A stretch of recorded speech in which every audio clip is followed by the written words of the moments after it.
Hello everyone, this is the Bevel Joints add-on. I'm in Blender 5.0 beta, the latest release. I'm going to do a quick demo and show you guys how to get the most out of it using the edge attributes, using the vertex bevels, and having multiple bevels with clean manifold geometry and joining your meshes seamlessly with the advanced raycast operators built into the Bevel Joints add-on. I've done a lot of cleanup in this add-on and added some new features and made it compatible with Blender 5. Moving forward, if you're still using Blender 4.2 or earlier, I have versions for that too, but let's jump right in and take a look. I'm going to add a geometry nodes group to this, and in Blender 5, you can just type in array, and under generate, you'll see this. Now, this is an extensive node group. I control spacebar, and that error is for the draw for my keyframe display. But what you'll have here is a little tab out, and then you'll see what's going on behind the scenes. There are node groups inside of node groups inside of node groups. Yeah, so it's kind of big, kind of extensive. And one of those things that you'll want to do is take full advantage of the geometry nodes.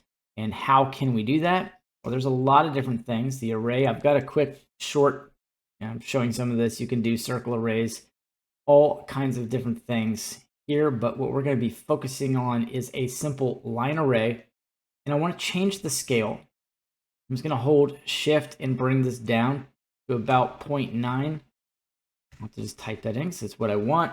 Take up a side view here, and I would like these to be intersected. This is how the Bevel Joints add-on will detect these faces. It will detect sometimes the faces, but it's designed to catch intersections and clean them up for you. That's hence Bevel Joints. Now, what we'll do is we'll just have this on the X.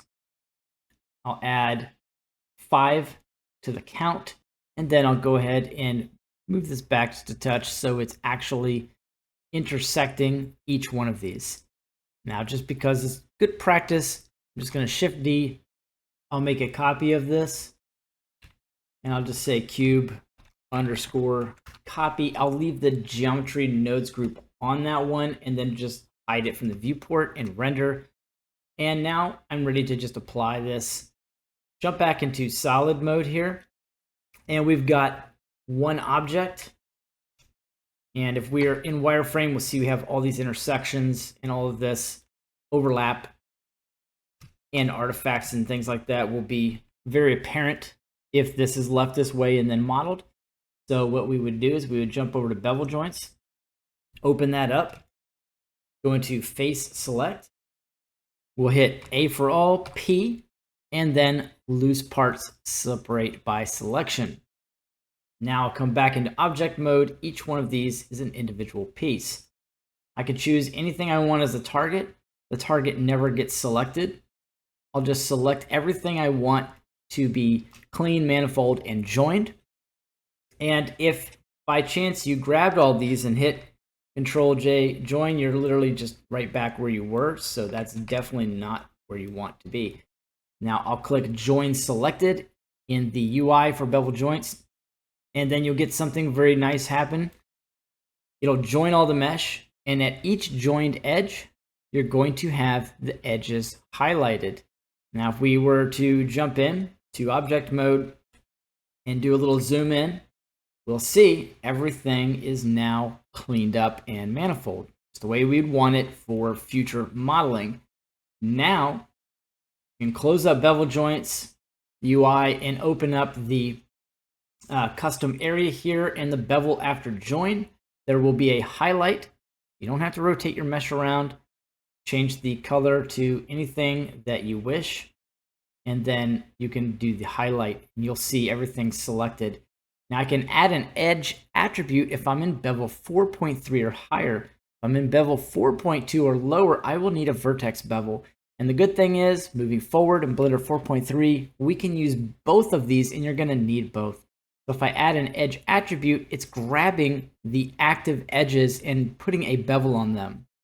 Now Shift F will bring up the pop-up window for the all bevels, basically anything, any bevel you have, it'll have the name, hard and normals, and some different things. You can go ahead and change the amount so it looks decent, and then bring the segments up. Just for now, we'll leave them at 10. Just so you can kind of see what's going on. The little window here. You can now control this bevel. It's not quite destructive yet. So now we want to add maybe a bevel out here to these edges. And you could Control B bevel these, but then it would be destructive. We don't want to do that. And if you add an edge attribute, we can highlight these and see what we have. We're not going to have a consecutive connection between all of these edges. So if you do an edge attribute, this isn't going to come out right, and you're not going to like it. So what we do is just Control Z back, and instead we're going to add a vertex bevel. So you just click vertex bevel, and then Shift F, you'll have your vertex bevel. And now these can be properly beveled in any way that you want, anything that makes sense to you.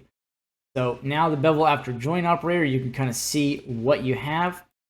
You close that up, you will have the option to add a bevel to everything. I wouldn't overlap bevels. You could play around with the face orientation, turn that on, and as you know, I think it's Blender 4.3 and up. You don't get the blue on the outside anymore. You only get red on the inside. So if you have a face that is flipped, and I can press Alt-N and flip that face, not only would the geometry be really wonky, you'll end up seeing it. So this is a good thing to just leave on in Blender 4.3 and up. Completely just leave it on all the time. Now there's also a file saved button you'll see pop up here if your file is not saved. If it is, then you'll just see that. Then statistics can be turned on here, and that is the bulk of the bevel joints add-on. Very easy to use.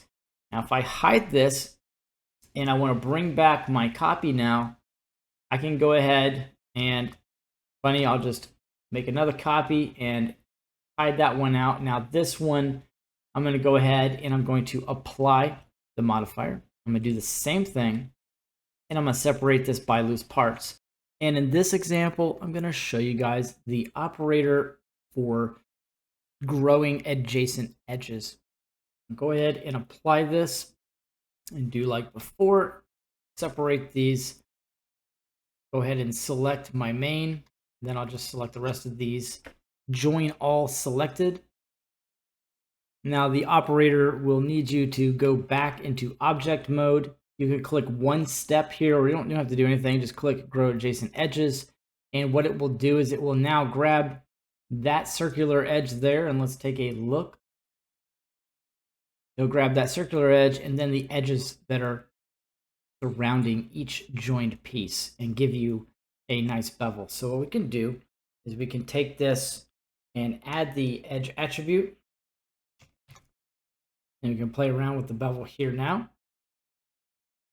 And you can see how this could end up being very, very useful for you as you go forward and try to make all your joined edges aligned, so you can change them at one time, or you can do this any way you wish. And then of course, don't forget, you can always stack these. If I grab these edges here, or rather this face, I can add an edge attribute there. And this will allow you to change, you should actually be able to change the name. So I will call this edge face and hit enter, and it should change over here, and then the add-on will detect everything. And now you can add a bevel to the end here as well, or a chamfer, which I think ends up looking a little bit better. Now for the set mesh normal node, you would grab an object. You would ideally want a subsurf modifier on this with at least 3 levels. I'm just adding some basic subdivisions here. It does work this way also.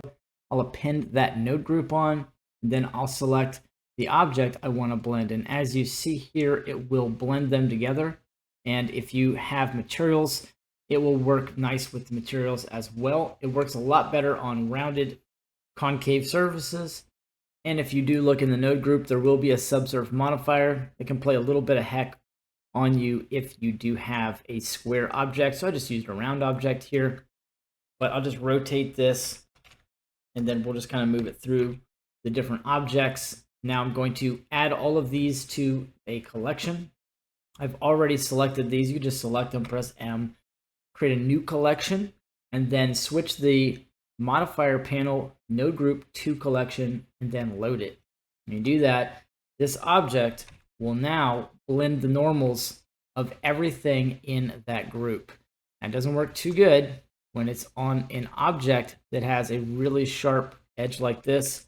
So bevels are ideal and will add a lot to it. And of course, if you wanted, you could just grab this and add an edge attribute to that, and then Shift F, and you'll have access to that bevel right there. And we can harden normals and do a number of different things to clean it up so it looks nice.